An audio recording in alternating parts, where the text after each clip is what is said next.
Olá, irmãos. Paz de Cristo. Sejam bem-vindos a mais um vídeo deste canal.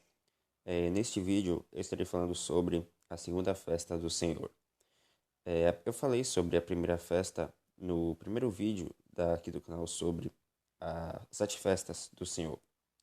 Se você não viu o primeiro vídeo, que fala sobre a Páscoa do Senhor, assista, veja, para entender melhor este vídeo, ok? Então, para começar o vídeo, o capítulo 23 de Levítico, ele fala sobre as 7 festas do Senhor. E neste vídeo estarei falando sobre a segunda festa do Senhor, que é a festa dos pães asmos. Pães asmos, que quem não sabe, é pães sem fermento. Asmos significa sem fermento, ou seja, pães sem fermento. Mas vejamos aqui o capítulo 23 de Levítico, do versículo 4 a 6. São estas as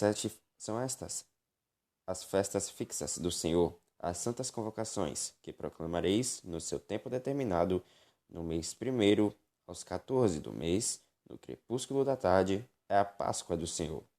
E aos 15 dias deste mês é a festa dos pães asmos do Senhor. 7 dias comereis pães asmos. Ou seja, aos 15 do primeiro mês, no dia 15 do primeiro mês, deveria ser comemorado a festa dos pães asmos. Essa festa dos pães asmos, ela era comemorada juntamente com a festa da Páscoa. Porque lá em Êxodo, capítulo 12, estava dizendo sobre a Páscoa e os pães asmos. O que aconteceria? O povo de Israel tinha que matar um cordeiro e assar a carne do cordeiro e comer com pão sem fermento.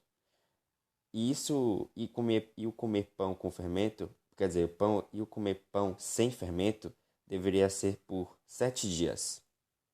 Era no dia 14 deveria ser imolado o cordeiro e com a carne do cordeiro deveria ser feita uma carne assada e com a carne assada deveria ser e a carne assada e com a carne assada eles iriam comer pães sem fermento.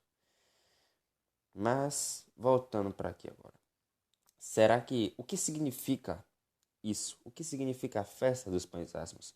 Qual é o propósito dela na nova aliança em Cristo Jesus? Ela tinha um propósito na antiga aliança, mas qual é o propósito dela da nova aliança? O que ela nos revela? Bom, ela aponta para Cristo, Cristo Jesus. Cristo teve que morrer na Páscoa, no dia 14 do primeiro mês, e Cristo ele ficou no túmulo no dia 15 do primeiro mês.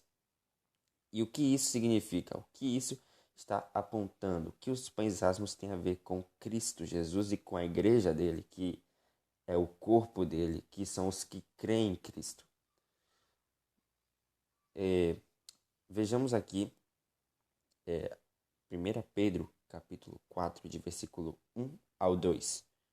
Ora, tendo Cristo sofrido na carne, armai-vos também vós do mesmo pensamento, pois aquele que sofreu na carne deixou o pecado, para que, no tempo que vos resta na carne, já não vivais de acordo com as paixões dos homens, mas segundo a vontade de Deus. Ou seja, Cristo, ele deixou o pecado. O fermento ali aponta para o pecado.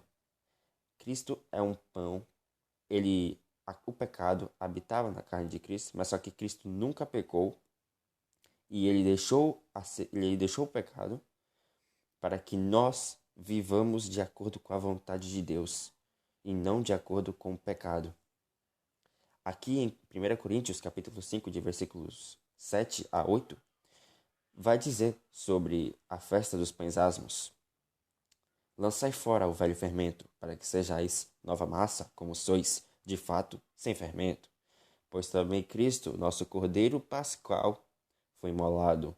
Por isso, celebremos a festa não com o velho fermento, nem com o fermento da maldade e da malícia, e sim com os asmos da sinceridade e da verdade. Isso aqui é muito importante. É necessário entender essas partes para se compreender mais sobre as 7 festas do Senhor. Cristo morreu na Páscoa sendo o Cordeiro Pascual e esteve no túmulo nos asmos, que asmos significa sem fermento. O fermento, nesse contexto, ele está apontando para o pecado. E Cristo deixou o fermento, ou seja, Cristo deixou o pecado. Lembrando que Cristo nunca pecou, para que nós não vivamos fazendo as vontades do pecado, mas sim a vontade de Deus. Temos que ser asmos, temos que ser sinceridade e verdade. Temos que ser um novo homem e não o velho homem. Um novo homem em Cristo Jesus que faz a vontade de Deus e não o velho homem que... O velho homem, para quem não sabe, o velho homem é o que pratica o pecado, mas o novo homem é o que faz a vontade de Deus, é o que tem que fazer a vontade de Deus. Aqueles que estão em Cristo, nova criatura é. Eis que as coisas antigas se passaram e se fizeram novas. Olha a revelação que o apóstolo Paulo disse nessa carta. O fermento aponta para a maldade e para a malícia, ou seja, o pecado. Então, quando você tira o fermento, você está tirando a maldade e a malícia. Você está tirando o pecado da sua vida. Então, isso está apontando para o cordeiro morto. O cordeiro morre para tirar o pecado dos homens. E na sombra da lei, o povo foi instruído a não comer por 7 dias pães com fermento. E na realidade das sombras, você tem que ser um pão purificado do pecado, sem viver nas práticas do pecado. Em João capítulo 6, de versículos 53 e 54, ele revela muitas coisas. Cristo, ele revela sobre si. Ele queria que o povo entendesse o que ele estava falando. E foram duras essas palavras, como diz lá em João 6. E diz aqui o seguinte: respondeu-lhes Jesus: em verdade vos digo, se não comerdes a carne do Filho do Homem e não beberdes o seu sangue, não tendes vida em vós mesmos. Quem come a minha carne e bebe meu sangue, tem a vida eterna, e eu ressuscitarei no último dia. Cristo, quando disse isso, ele sabia da lei de Moisés, ele conhecia as 7 festas do Senhor. Em Êxodo 12, diz que os israelitas deveriam comer carne de animal, a carne do animal assada, a carne do animal sacrificado na Páscoa.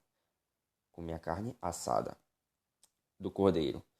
A lei de Moisés envolve a Páscoa, e a realidade disso é Cristo. Cristo é o cordeiro, porque na Páscoa tinha que comer a carne do cordeiro assada, e Cristo sabia disso. E não é comer e beber literalmente carne e o sangue de Cristo.